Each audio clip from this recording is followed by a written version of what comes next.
Hello दोस्तों, good morning. स्वागत है एक बार फिर से आप सभी का एनजेटी एजुकेशन में। दोस्तों आज है 2 दिसंबर और आज की वीडियो में हम लोग बात करेंगे 2 दिसंबर 2023 के मोस्ट इंपॉर्टेंट करंट अफेयर के क्वेश्चंस के बारे में।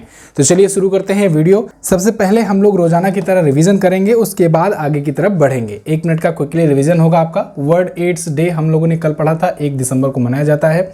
आधिकारिक तौर पर समलैंगिक विवाह का पंजीकरण करने वाला पहला दक्षिण एशियाई देश बन गया है नेपाल।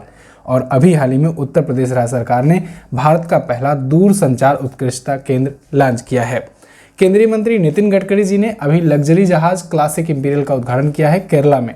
और अभी हाल ही में उड़ीसा सरकार ने ग्राम पंचायत बैंकिंग के लिए अमा बैंक लॉन्च किया है।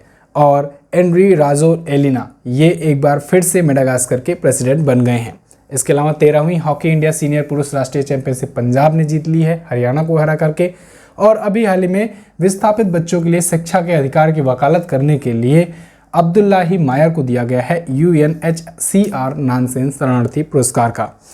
अमृत वृक्ष आंदोलन जो है ये असम सरकार का एक अभियान था वृक्ष लगाने का, और इसने 9 Guinness book of world record में नाम दर्ज किए हैं 9 कैटेगरी में।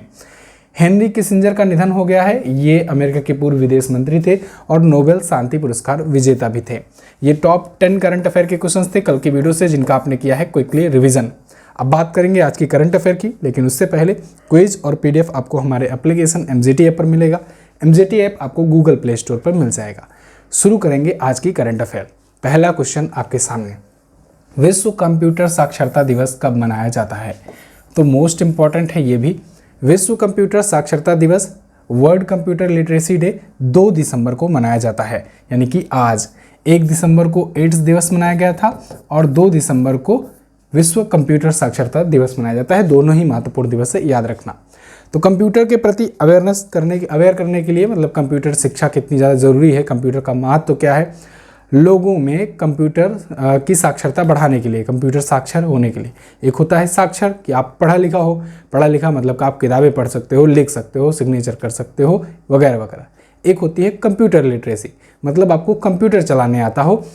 कंप्यूटर लिटरेसी में कुछ बेसिक कंप्यूटर नीड्स होनी चाहिए, जान पहचान, मतलब बहुत ज़्यादा नहीं कि कंप्यूटर में एक्सपर्ट हो, पूरा प्रोग्रामर ही हो, ये ज़रूरी नहीं है। कंप्यूटर लिटरेसी का मतलब थोड़ा बहुत नॉलेज हो कंप्यूटर का, ठीक है ना। शुरुआत 2001 से हुई। 2001 में ना भारत की एक कंपनी है राष्ट्रीय सूचना प्रौद्योगिकी संस्था है कह सकते हैं, इसकी 20वीं वर्षगांठ थी और इसी की 20वीं वर्षगांठ के अवसर पर इसकी शुरुआत की गई थी। और फिर अब विश्व कंप्यूटर लिटरेसी दिवस मनाया जाने लगा, मतलब पूरे विश्व भर में मनाया जाने लगा। इस बार की थीम की अगर बात करें तो literacy for human centred recovery narrowing the digital divide, ये है इस बार की थीम। क्लियर है ना। चलिए अगला देखते हैं। हाल ही में किसे अंतरिक्ष सहयोग पहल के लिए सर्वोच्च नागरिक फ्रांसीसी सम्मान से सम्मानित किया गया? तो अंतरिक्ष सहयोग पहल के लिए अभी हाल ही में भारत की एक अंतरिक्ष वैज्ञानिक कह सकते हैं इसरो की वैज्ञानिक, उनको सर्वोच्च फ्रांसीसी नागरिक सम्मान से सम्मानित किया गया है, जो कि हैं कौन? VR ललितंबिका। VR ललितंबिका ये रही, इनको फ्रांस के सर्वोच्च नागरिक सम्मान से सम्मानित किया गया है और ये भारत की दूसरी साइंटिस्ट बन गई हैं इसरो की, ठीक है ना, जिन्हें ये अवार्ड मिला है। एक इनसे पहले भी इनके सीनियर रह चुके हैं और इसरो के चीफ भी रह चुके हैं, अध्यक्ष भी रह चुके हैं। उनका नाम है AS किरण कुमार, इनको मिल चुका है। इसके अलावा अब दूसरी ये बन गई हैं, दूसरी के साथ ये पहली महिला भारतीय बन गई हैं, ठीक है ना, ललितंबिका। तो ललितंबिका जो हैं ये दूसरी वैज्ञानिक इसरो की और पहली भारतीय महिला वैज्ञानिक है जिनको मिला है फ्रांस का नागरिक सम्मान लीजन डी ऑनर। क्या मिला है? Legion D honour. क्लियर है ना। अच्छा, अब इसरो आया है तो इसरो से रिलेटेड कुछ चीज़ें, कुछ इसके मिशंस को हम लोग रिकॉल कर लेते हैं। जैसे इसरो ने दोस्तों चंद्रयान 3 लॉन्च कराया और चंद्रयान 3 सक्सेसफुली लैंड भी कर गया।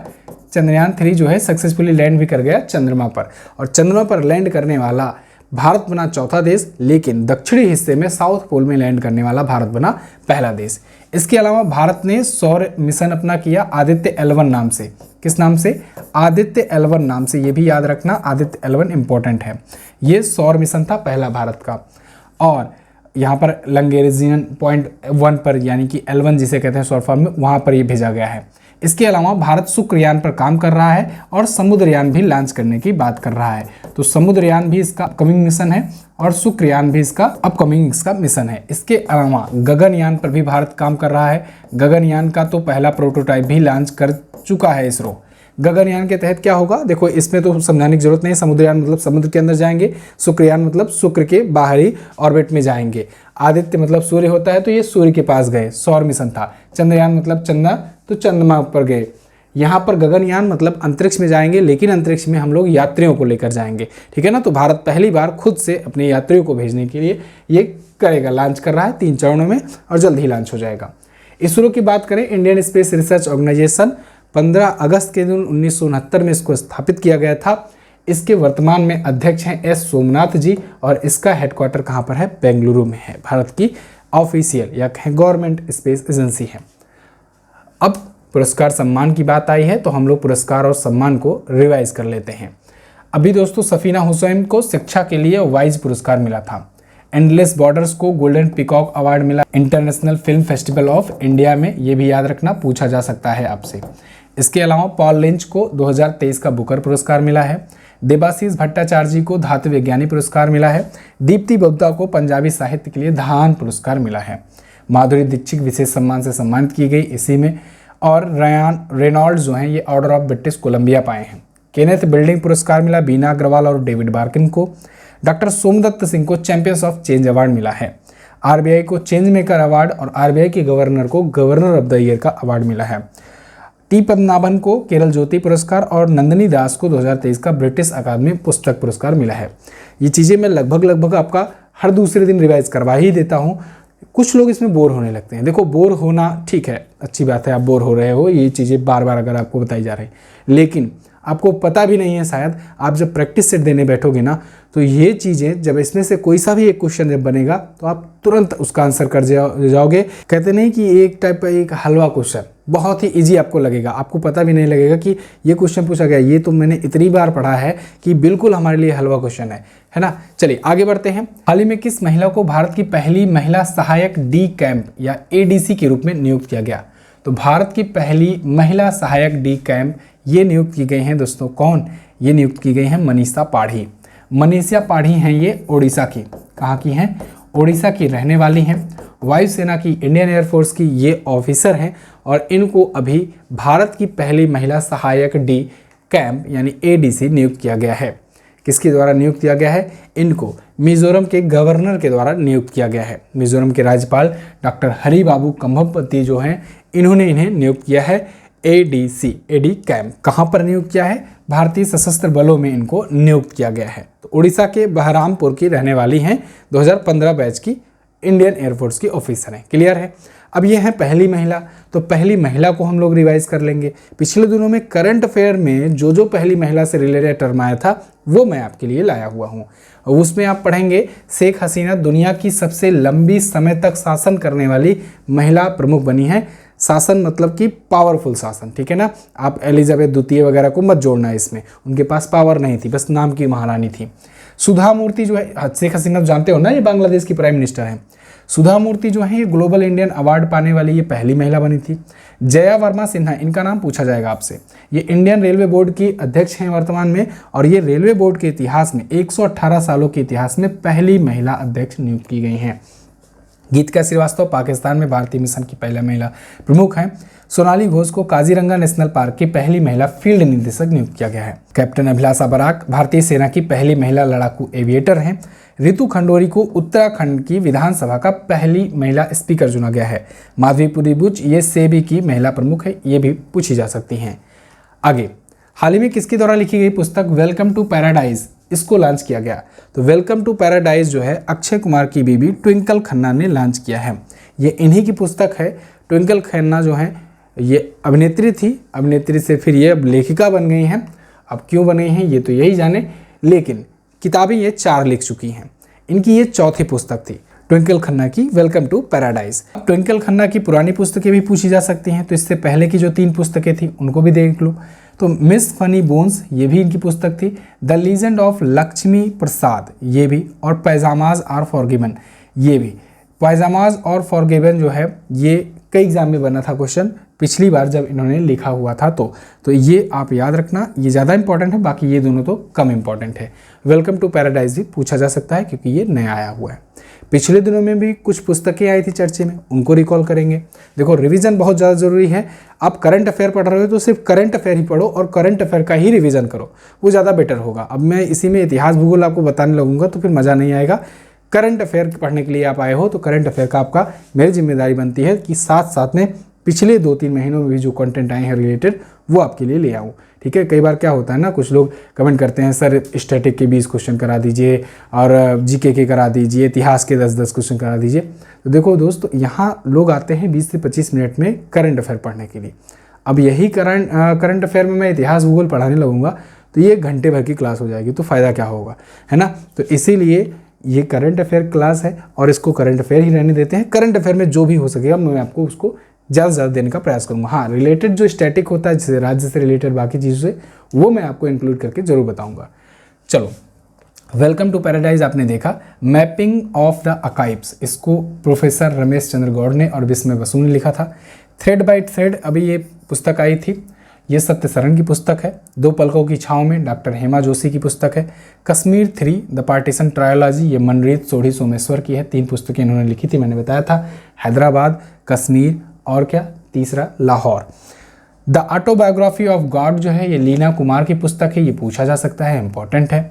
इसके अलावा पिच साइड, ये अमृत माथुर की पुस्तक है। Heritage trees of Goa, when parallel line meets और अंत्यप्रिया कविता काल, ये तीनों प्रिय श्रीधर पिल्लई की पुस्तक है और ये हैं गोवा के गवर्नर। कहाँ के? गोवा के गवर्नर। विपुल रिक्की की पुस्तक आई थी ड्रंक ऑन लव। आगे, हाल ही में 5वां वैश्विक आयुर्वेद महोत्सव कहाँ पर आयोजित किया गया? ये क्वेश्चन मैं कई बार आपको बता चुका हूँ और रिवीजन में भी कई बार रिपीट कर चुका हूँ, तो ये तो आपको याद ही हो गया होगा क्योंकि जब पहली बार अनाउंस किया गया था 2-3 महीने पहले, तभी से मैं आपका केरल वाले पेज में ऐड कर दिया था और जब भी केरल आता था वो आपको याद कराया जाता था। तो आज तो आपको बताने की ज़रूरत ही नहीं है। केरल के तिरुवनंतपुरम में 5वां वैश्विक आयुर्वेद महोत्सव आयोजित किया गया। ये 1 तारीख से लेकर 5 तारीख तक चलेगा, यानी अभी तो 2 तारीख है, ये चल रहा है। वैश्विक यानी कि ग्लोबल आयुर्वेदा फेस्टिवल, तो ये केरल के तिरुवनंतपुरम में आयोजित हो रहा है। इसकी क्या क्या चीज़ें इंपॉर्टेंट है उसको देख लेते हैं। एक तो संस्करण पूछा जाएगा तो 5वां आप बताना।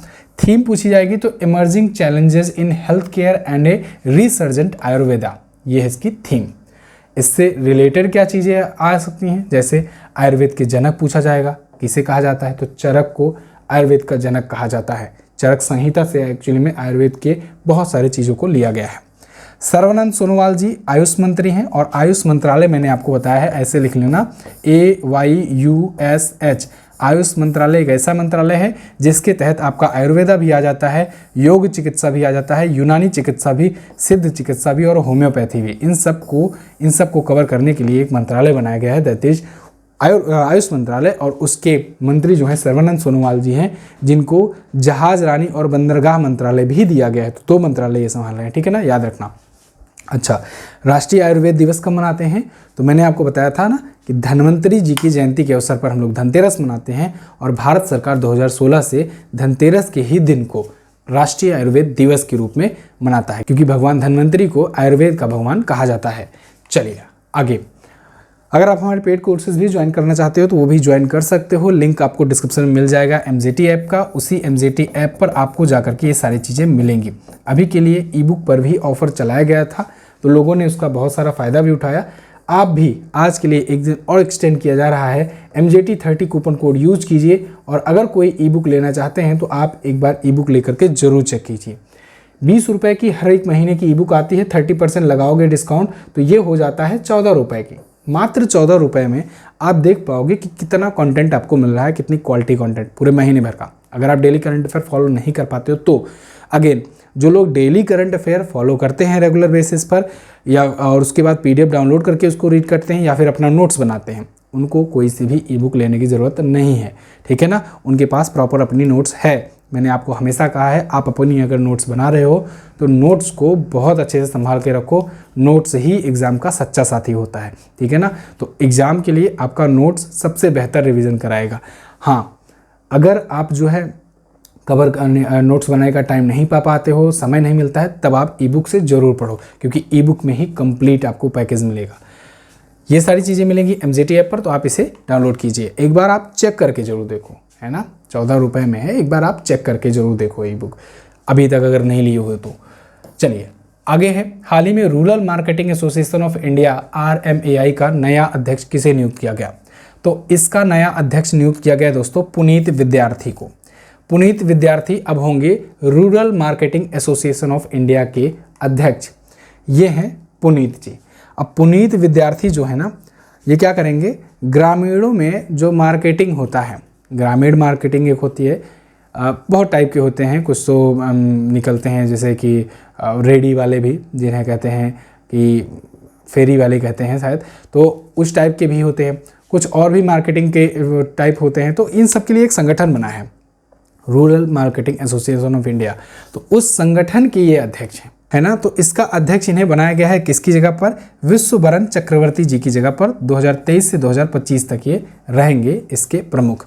रूरल मार्केटिंग कैसे की जाए, इसको बढ़ावा कैसे दिया जाए, और साथ ही साथ रूरल एम्प्लॉयमेंट भी बढ़ाया जा सके, जो ग्रामीण क्षेत्रों में जो MSME हैं उनको कैसे बढ़ावा मिल सके, ये सब चीज़ों के लिए ये अपनी जो है एक एसोसिएशन है। ये प्रमुख नियुक्तियां हैं, प्रमुख नियुक्तियां भी हम लोग रिकॉल कर लेंगे फटाफट से। क्रिस्टोफर लक्सन को न्यूजीलैंड का प्रधानमंत्री बनाया गया है। अनीस शाह फिक्की के अगले अध्यक्ष हैं, ये तो पूछा ही जाएगा, ये नए अध्यक्ष बने हैं फिक्की के। गिरीश चंद्र मुर्मू को संयुक्त राष्ट्र लेखा परीक्षा पैनल का उपाध्यक्ष नियुक्त किया गया। ये वर्तमान में भारत के 14वें नंबर के कैग हैं। विनय एम टोन्स भारतीय स्टेट बैंक का प्रबंध निदेशक नियुक्त किया गया है। ल्यूक फ्रीडन को लग्जमबर्ग का प्रधानमंत्री और जेवियर माइली को अर्जेंटीना का नया राष्ट्रपति चुना गया। मीरा मुराती ओपन AI की आंतरिक CEO ये नियुक्त की गई थी, लेकिन सैम अल्टमैन एक बार फिर से लौट आए हैं, तो सैम अल्टमैन कर देना, ये अब दोबारा से लौट आए हैं, इनको पहले निकाल दिया गया था, है ना। और हीरालाल सामरिया भारत के नए मुख्य सूचना आयुक्त हैं, CIC हैं, ये इंपॉर्टेंट नियुक्ति है, इनका नाम आप याद रखना। मनोरंजन मिश्रा और मुनीष कपूर ये दोनों RBI के एग्जीक्यूटिव डायरेक्टर हैं। जस्टिस राजेंद्र मेनन ये सशस्त्र बल न्यायाधिकरण के अध्यक्ष हैं। और लेफ्टिनेंट जनरल रघु श्रीनिवासन जी को BRO का बॉर्डर रोड ऑर्गेनाइजेशन का नया महानिदेशक नियुक्त किया गया है। आगे, हाल ही में किस मंत्रालय ने एम्प्लीफाइड 2.0 पोर्टल लॉन्च किया? ये लॉन्च किया है दोस्तों किसने? अभी आवास और शहरी मामलों के मंत्रालय ने एम्प्लीफाइड 2.0 पोर्टल, ये प्लेटफॉर्म लॉन्च किया गया है बेसिकली डेटा कलेक्ट करने के लिए। कैसा डेटा? शहरी क्षेत्रों का, शहरी क्षेत्र में कैसे लोग रहते हैं, कितने लोग रहते हैं, ये सारा डेटा जो है, कितने शिक्षाविद हैं, शोधकर्ता हैं, ये सारा चीज़ का डेटा यहाँ पर कलेक्ट होगा और ये रॉ डेटा होगा। इसके बाद इस पर एनालिसिस की जाएगी, बहुत प्रकार की जो रिपोर्ट्स वगैरह आती हैं वो सबकी मदद ली जाएगी। तो ये है एम्प्लीफाइड 2.0, यानी इसका 1.0 भी आया होगा। 1.0 यानी कि एम्प्लीफाई जिसे कहते हैं, वो भी पोर्टल आया होगा। वो कब आया था? वो आया था 2022 में। तो सबसे पहले 2022 में इसी मंत्रालय ने एम्प्लीफाई पोर्टल लॉन्च किया था। अब उसी का एक उन्नत संस्करण लॉन्च किया है, एम्प्लीफाई 2.0 पोर्टल। ये क्या है? डेटा ड्रिवन पॉलिसी मेकिंग का एक हिस्सा है। क्लियर है? तो केंद्रीय आवास और शहरी मामलों के मंत्री कौन है? हरदीप सिंह पुरी जी। अब देखो पिछले दिनों में कौन से पोर्टल, कौन से ऐप चर्चे में रहे, उनको रिवाइज करते हैं। बहुत सारा रिवीजन है आज की क्लास में, आज की क्लास बिल्कुल मिस मत करना। अभी आईना डैशबोर्ड लॉन्च किया गया था इसी मंत्रालय के द्वारा, आवास और शहरी मामलों के मंत्रालय के द्वारा। हॉली अयोध्या ऐप मुख्यमंत्री योगी आदित्यनाथ ने लॉन्च किया था। अपार ID कार्ड ये शिक्षा मंत्रालय के द्वारा लॉन्च किया गया। एक स्टूडेंट एक ID, या कहें 1 स्टूडेंट 1 ID कार्ड है ये।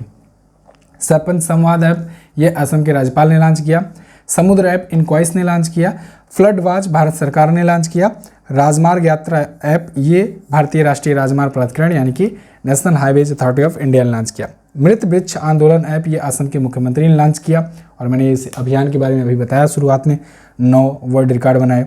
मोबाइल दोस्त ऐप जम्मू कश्मीर ने लॉन्च किया है, और रिपोर्ट फिश डिसीज ऐप केंद्रीय मंत्री परसोत्तम रूपाला ने लॉन्च किया। राजस्थान सरकार ने PCTS ऐप लॉन्च किया।